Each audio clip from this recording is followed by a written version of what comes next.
Let's say good day to Paul Finebaum, and it may not be fair, but the mind is drawn to view this Georgia story through the prism of Maryland. How does this all sit with you?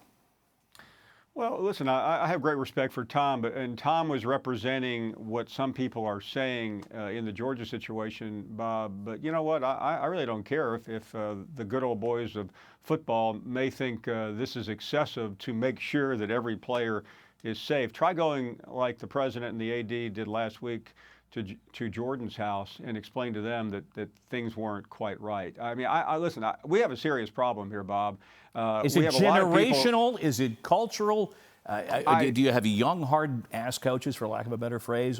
Yeah, I think, Bob, it's the fact that we can't be as tough as we used to be, but we're still going to be tough. And listen, I'm not trying to act like this isn't a difficult sport. We just watch Monday Night Football, watch high school football Friday night. It doesn't matter. It's very difficult, but it doesn't have to be brutal, and you don't have to see some of the situations that we've heard about in the ESPN report, which I dare say happen on many campuses, because that is the mentality, Bob, and you know it because you bring it to people's attention all the time, that this is not a safe sport, and you better take every available means to make sure we don't have another Jordan McNair. Speaking of Jordan McNair, now at Maryland, that wrenching scene of all those young men lined up and announcing how they want to remember their teammate and, to many, their friend. The regents have now taken over this investigation.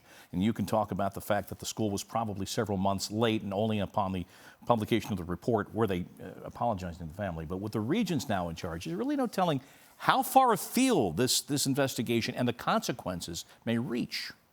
No, I mean, listen, I don't think the debate over Durkin is really worth having.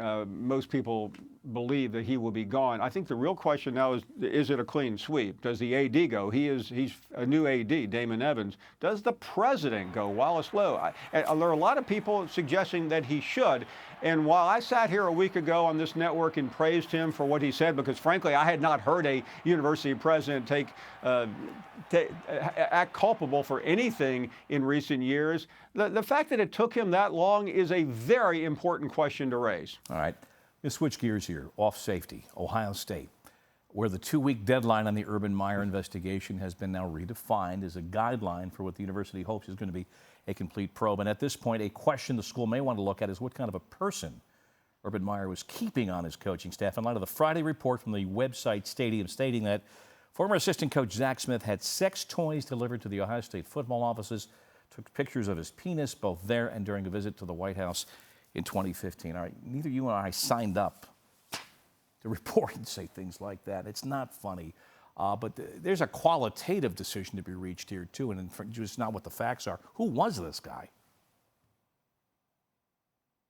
If you ask me, Bob, and the fact that Urban Meyer only fired him after McMurphy published some of these reports is more troubling. And I know their investigation ended yesterday. It's probably now making the way to the Board of Trustees. But I don't think you can look past this report, as salacious as it is, and I'm sure Ohio State football fans are going, what does this have to do with anything?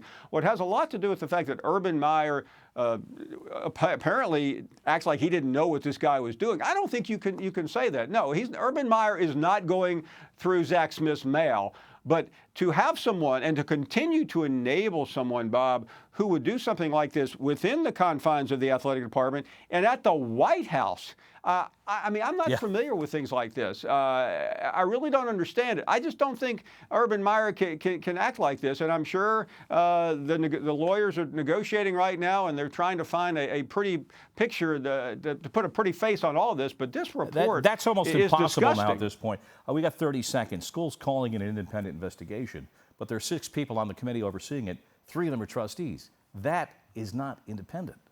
Well, no, the independence was lost at that precise moment.